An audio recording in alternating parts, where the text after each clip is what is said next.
Venezuela के राष्ट्रपति Nicolas Maduro को डिटेंशन सेंटर में डालने का ऑर्डर दे दिया गया। ये ऑर्डर सीधे व्हाइट हाउस से आया। ट्रंप ने न ड्रग्स के लिए न आतंकवाद के लिए वेनेजुएला पर हमले का ऑर्डर दिया, बल्कि ऑर्डर ग्लोबल मैसेज है। राष्ट्रपति मादुरो को उठाकर ले आना यह भी ग्लोबल मैसेज है। ये मैसेज उन वर्ल्ड लीडर और उन देशों को दिया है जो तेल के खेल में अमेरिका को चैलेंज देने की सोच रहे हैं या अमेरिका के डॉलर को रिप्लेस करने की प्लानिंग कर रहे हैं। ट्रंप का अगला टारगेट कौन होगा, अगला हमला किस देश में होगा, इसका इशारा मिल गया है। इस रिपोर्ट में आपको नाम भी मिल जाएगा। So we are going to run the country until such time as we can do it safe, proper and judicious. न ड्रग्स, न आतंकवाद, न डेमोक्रेसी, न अमेरिकी नफरत। 15.3 लाख करोड़ रुपए का तेल, इसलिए ट्रंप ने किया खेल।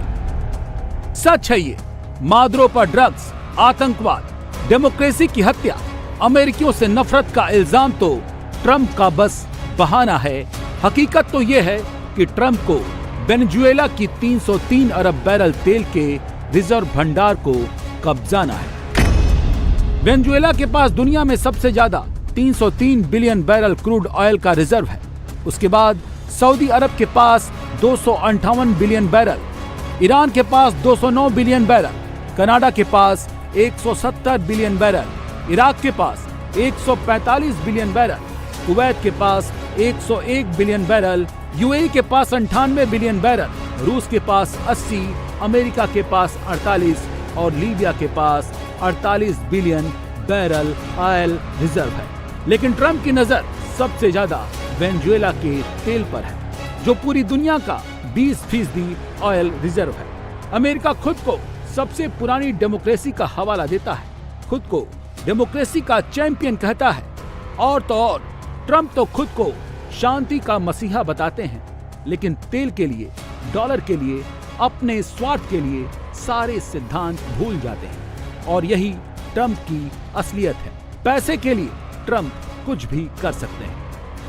This extremely successful operation should serve as warning to anyone who would threaten American sovereignty or endanger American lives. Very importantly, the embargo on all Venezuelan oil remains in full effect.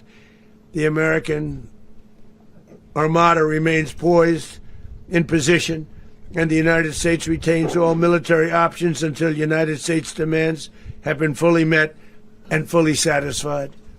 All political and military figures in Venezuela should understand what happened to Maduro can happen to them, and it will happen to them if they aren't just fair, even to their people.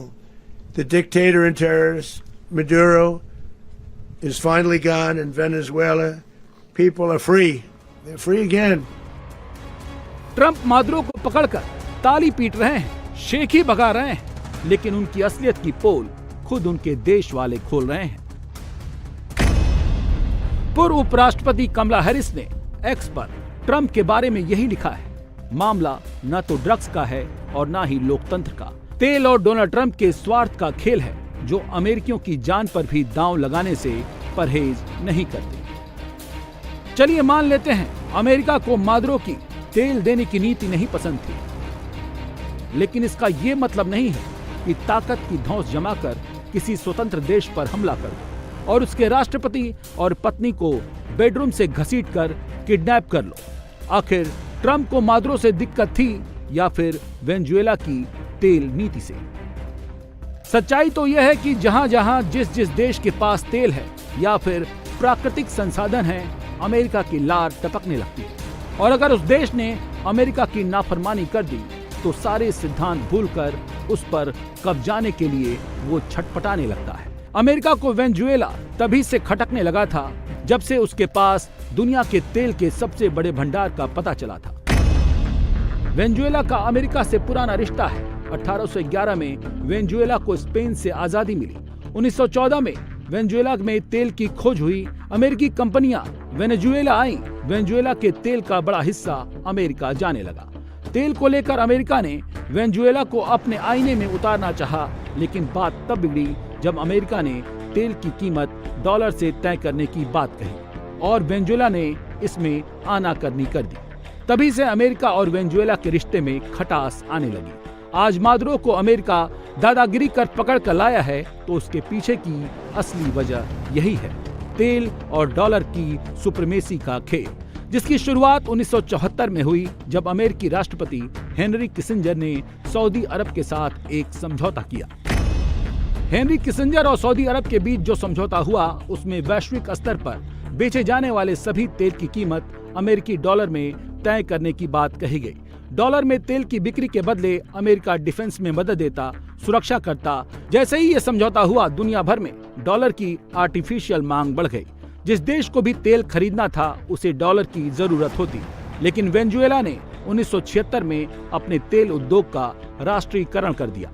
Venezuela के तेल की सरकारी company PDVSA के तहत लाया गया। 1990 के दशक तक अमेरिका का 15% तेल वेनेजुएला से आता था। वेनेजुएला में अमेरिका को सस्ता तेल देने को लेकर नाराजगी बढ़ रही थी। 1998 में ह्यूगो चावेज वेनेजुएला की सत्ता में आए। चावेज की नीतियां अमेरिका के खिलाफ थी। चावेज सत्ता में यही कहकर आए थे कि तेल वेनेजुएला का है और मुनाफा अमेरिका की कंपनियों को होता है।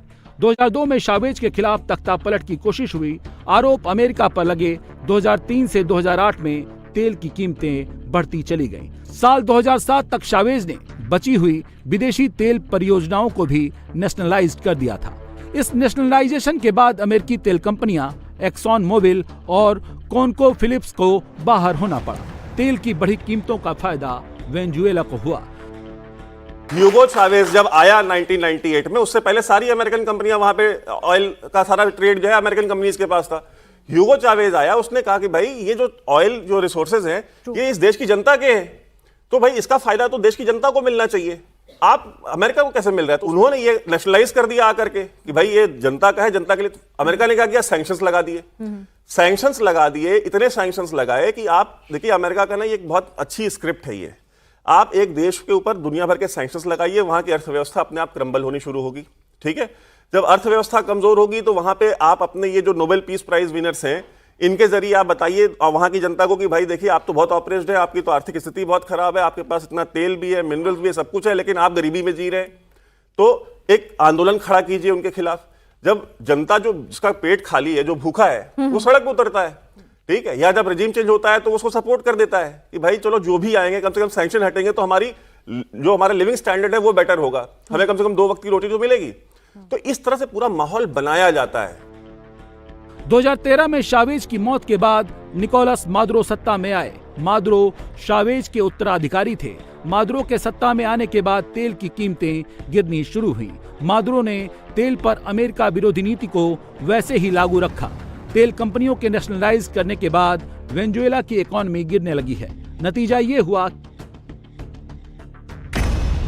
कि 2014 में $100 प्रति बैरल से $30 पर रेट आ गया। वेनेजुएला की अर्थव्यवस्था चरमरा गई, महंगाई बढ़ गई, लोग भूखों मरने लगे, दवाएं नहीं मिल रही थी। 70 लाख से ज्यादा लोगों ने वेनेजुएला छोड़ दिया था। अमेरिका ने मौके का फायदा उठाते हुए मादुरो को मानवाधिकार हनन का जिम्मेदार ठहराया। अमेरिका ने वेनेजुएला पर दबाव बनाने के लिए प्रतिबंध लगाने शुरू कर दिए। 2017 में ट्रंप ने और सख्ती कर दी, वेनेजुएला से तेल खरीदने पर बैन लगा दिया। लेकिन मादुरो से अमेरिका की बात तब ज्यादा बिगड़ गई जब मादुरो ने सीधे डॉलर को चैलेंज कर दिया। वेनेजुएला का सबसे ज्यादा तेल चीन ले रहा था। मादुरो ने चीन को तेल डॉलर के बजाय युआन में बेचना शुरू कर दिया। 2018 में वेनेजुएला ने घोषणा कर दी कि अब वो डॉलर से मुक्त होने जा रहे हैं। डॉलर को छोड़कर तेल के बदले युआन, यूरो, रूबल स्वीकार करना वेनेजुएला ने शुरू कर दिया।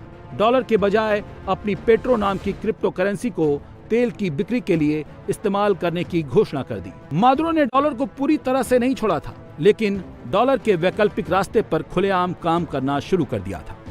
नतीजा ये हुआ कि मादुरो के इस दांव से अमेरिका बुरी तरह से चिढ़ गया। इतना चिढ़ गया कि 2019 में अमेरिका ने ऐलान कर दिया कि वहां के विपक्षी नेता जो मादुरो के विरोधी हैं, हुआन गुआइडो, उनको वो अंतरिम राष्ट्रपति मानेगा।